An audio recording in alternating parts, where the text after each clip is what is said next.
1,60,000 টাকার ঈদ বাজেট নেই দেখে কিন্তু খুব মনটা খারাপ। সেই মন খারাপ নিয়ে আরও মেঘলা মেঘলা দিন, তাই মনটা প্রচণ্ড খারাপ হয়ে গেল। যাই হোক, মজা করছিলাম। আজকে ইফতারে কিন্তু বানাবো 2টা মজার আইটেম, তাও দেশি স্টাইলের, ফ্রাইড রাইস আর চিকেন ফ্রাই। তো সেই প্রিপারেশনই নিতে যাচ্ছিলাম, তবে বারান্দায় যেয়ে কিন্তু মনটা আসলেই ভালো হয়ে গেল। মাঝে মাঝেই সময় পেলে আমি এরকম দাঁড়াই, হয়তো বা 1 কাপ চা খাই বা দাঁড়িয়ে একটা গান শুনলাম, খুব ভালো লাগে। তবে ওয়েদারটা আসলে খিচুড়ি খাওয়ার জন্যই পারফেক্ট। তবে আজকে মনে হলো একটু ব্যতিক্রম কিছু করি না, সেই জন্যই একদম ঘরে যা ছিল তা দিয়েই কিন্তু বানাবো। কোনো কিছুই এমন না যে অনেক ভেজিটেবল লাগবে বা অনেক ধরনের জিনিস থাকবে। যেমন এইটাও ছিল বাসায়, তো চিন্তা করলাম সব কিছু মিক্সড করে এমন একটা রাইস বানাবো যেটা খেতে ভালোই লাগে।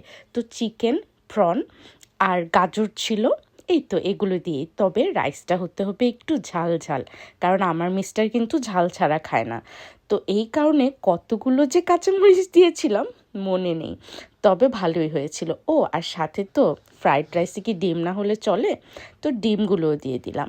সব কিছু একসাথে করে ফেললাম। তবে আমার কাছে ট্রিকটা মনে হয় যে আপনি যদি রাইস কুকারে যারা রান্না করে, চালটা যদি রাইস কুকারে রান্না করে ফেলেন একদম ঝরঝরে হবে। আমি কিন্তু পোলাওয়ের মতোই রান্না করেছিলাম, আর পরে শুধু সব মশলা দিয়ে মিক্সড করেছি। কেমন ঝরঝরা হলো দেখতে বলবেন, কমেন্ট করে জানিয়েন কিন্তু। আর এই তো চিকেনটা ম্যারিনেট করাই ছিল, শেষে ডিম আর বেসন দিয়ে মাখিয়ে নিচ্ছিলাম। তবে আমার মতো কার কার হয় যাদের বাসায় এত ছোট টডলার বা ছোট বাচ্চা আছে, মা কাজ করতে গেলে কিচেনে পিছে পিছে কিন্তু সব তার দেখতে হবে, আর এত ভয় লাগে আসলে তেলের কাজের সময় কিন্তু একটু সাবধানে থাকতেই হয়। যাই হোক, এর ভিতরেই ইফতার তো রেডি করতেই হবে, কারণ সময় তো আর বসে থাকবে না। তো ইফতার রেডি করে ফেলছিলাম, যদিও এই 2টা আইটেম কিন্তু আমার নিজেরই অনেক পছন্দ। সব কিছু রেডি করে চিন্তা হলো ঠিক আছে, কাজ শেষ, এবার একটু গুছিয়ে নিই সব কিছু। আর ছোট একটা ভিডিও করে ফেললাম। আজকে কিন্তু ইফতার মেনুতে অন্য কোনো ভাজাভাজি ছিল না, শুধু এগুলোই ছিল। যাই হোক, আলহামদুলিল্লাহ আমরা কিন্তু তৃপ্তি করেই খেলাম। আর সাথে আমাদের এখানকার পছন্দ রুবিকন। তবে এই যে ফ্রাইড রাইস খাই, এটার আসল রহস্য শুরু হয়েছে সেই স্কুল লাইফ থেকে।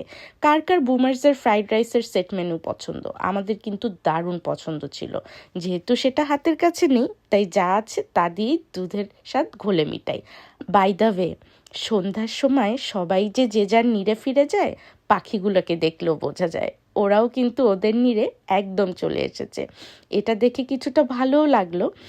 আমার এই ছোট ছোট ব্লগগুলো ভালো লাগলে পাশে থেকে লাইক করেন আর কমেন্ট করেন। তাহলে আজকে বিদায় নিচ্ছি, দেখা